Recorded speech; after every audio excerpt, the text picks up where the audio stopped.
है, बहुत से लोग हमारे साथ हैं जो इस शहर को छोड़कर जाना चाहते हैं। Are you leaving Kyiv and going? Leaving and back.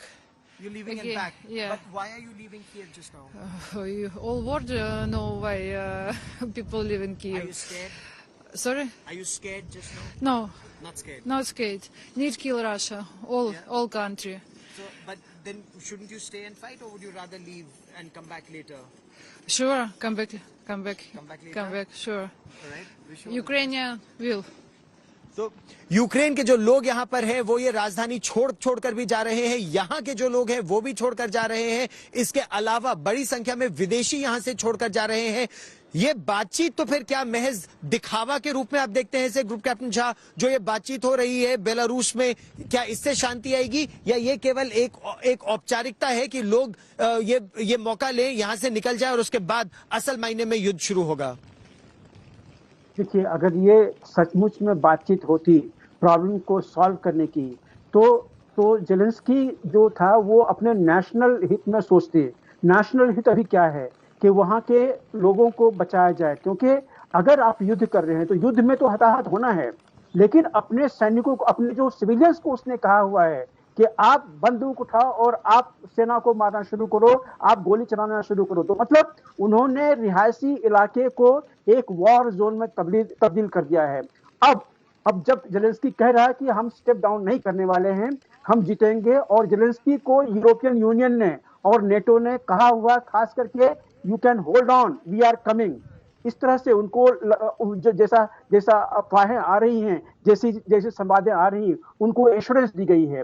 तो अब इसमें रूस के पास में सिर्फ एक ही तरीका बच गया है। क्या ये खोखला एश्योरेंस नहीं है? यहाँ आप देखिए, हजारों की संख्या में लोग बेघर हो रहे हैं, हजारों की संख्या में लोग अपने घरों को छोड़ कर जा रहे हैं।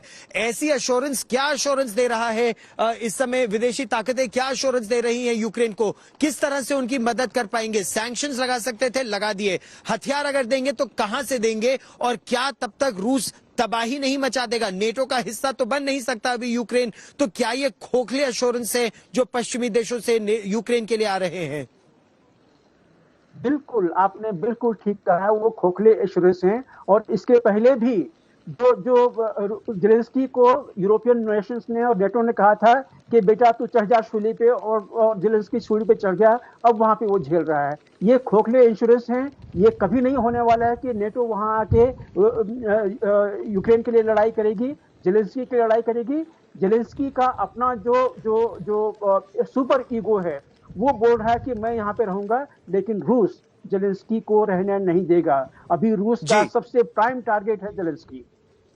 एक बड़ी बात आपने कही कि रूस जेलेंस्की को रहने नहीं देगा, जेलेंस्की की ये हठधर्मी। अच्छा, इस बीच एक बड़ी खबर आ रही है, ये हम अपने दर्शकों को बता दें। बड़ी खबर इस समय आज तक पर हम ब्रेक कर रहे हैं। ये खबर, यूरोप के अलग अलग देश अब यूक्रेन से भाग रहे लोगों के लिए अपने दरवाजे खोल रहे हैं। ब्रिटेन ने भी कहा है कि यूक्रेन से आ रहे लोगों को पनाह दी जाएगी, यूक्रेन में इस समय शरण दी जाएगी उनको, जो यहां से भाग कर लोग जा रहे हैं। क्योंकि यहां से, जैसा आप इन तस्वीरों में भी देख सकते हैं, बड़ी संख्या में यूक्रेन के निवासी भी अब ये देश छोड़कर जा रहे हैं। इनके पास केवल आज शाम तक की मोहलत है इस देश को छोड़कर जाने के लिए। इनको ये समय दिया गया है। इन तस्वीरों में देखिए, अपने परिवारों के साथ, छोटे छोटे बच्चों के साथ। इस बहुत ज्यादा ठंड है इस समय यहाँ पर। अभी तो फिर भी थोड़ी सी धूप निकली है, दिन निकला है तो इसीलिए धूप है, वरना रात में तापमान 0 से 4 डिग्री नीचे था, और 0 से 4 डिग्री कम इस तापमान में लोग घर छोड़ने पर मजबूर हो रहे हैं। ब्रिटेन ने कहा है कि वो उन्हें पनाह देगा।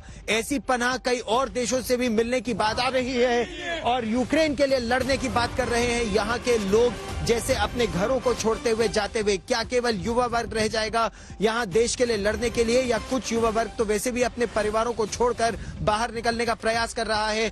ग्रुप कैप्टन झा, आप किस दृष्टि से देखते हैं इस डेवलपमेंट को, जब ब्रिटेन कह रहा है हम पनाह देंगे? क्या इसी तरह की मदद मिलेगी और कोई मदद नहीं मिलेगी यूक्रेन को?